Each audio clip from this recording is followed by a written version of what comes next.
What is going on, everybody? Welcome back to the channel. Aftersound here, bringing you some Rising Star content today. So I wanted to share a tool that I recently found out about on one of my live streams. So if you haven't come through to those, we don't just discuss Splinterlands on the live stream.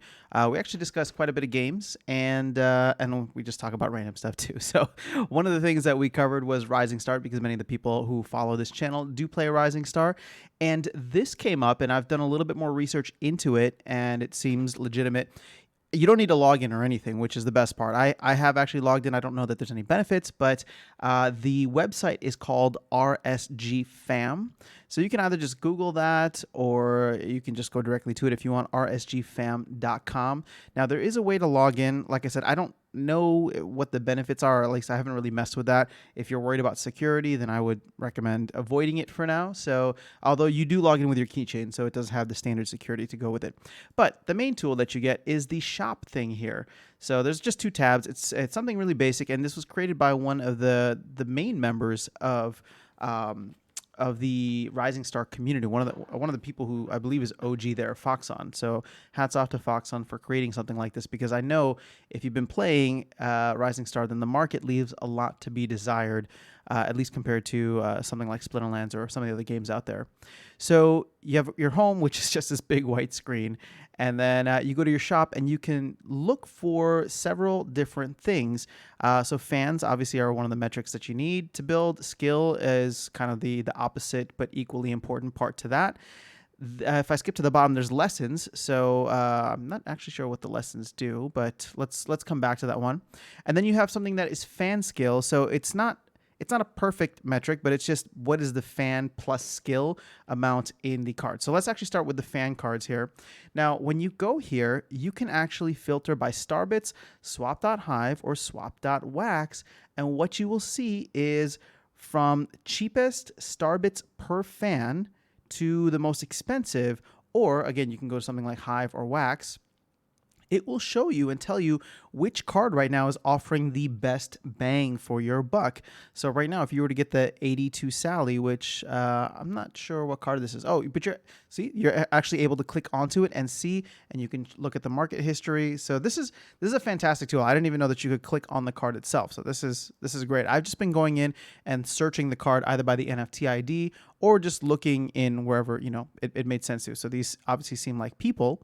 And then if you go down, there's like vehicles as well. I think the R52 is like a vehicle. So you can see here, what the total price is. So 550 starbits, and then what your price per fan is, 55 starbits. So if you're trying to build up your fans over time and want to get the most bang for your starbit, I should say, or your hive, then this is definitely a good tool to keep an eye on.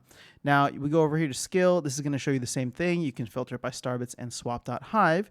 And so the only other one that we haven't gone into is the fan skill. And so what this essentially does is combine the total amount of fans plus the total amount of skill that you get from a specific card. Now, what makes it a little tricky here, well, I guess you can now click into this. So like, for example, you're going to buy 250 fan skill, right? They're just kind of combining it for 6,500 starbits roughly. So that comes out to 26.2. And if you go in here, you can see that there's 50 fans plus 200 skill. So, it's all going to depend how that breakdown is based on the card, on the specific card.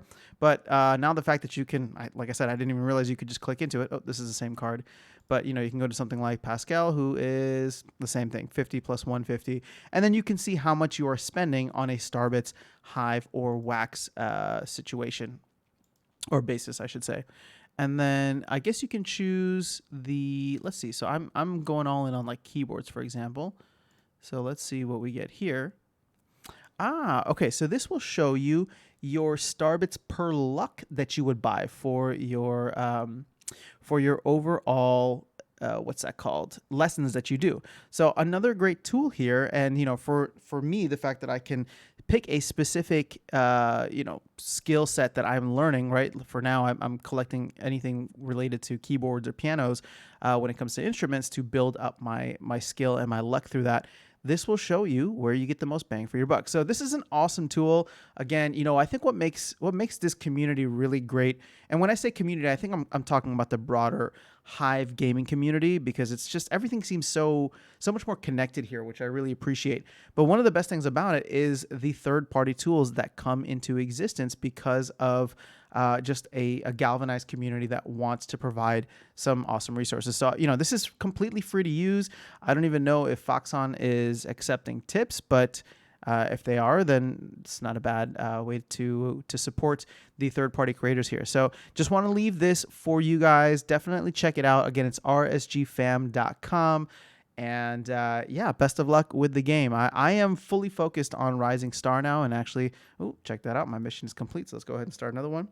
But I have actually decided that I am not going to be pulling anything out to support other games. I mean, maybe in if I'm trying to start something brand new, or if I want a little bit here and there. But for those who have been following my Rising Star journey, I've talked pretty openly and publicly about the fact that I've been using it, or I was using it as a way to buy more SPS. Whereas now I'm starting to really enjoy Rising Star, obviously getting to higher levels and collecting different cards, and turning this into an asset acquisition game has been interesting for me, and then managing your time appropriately.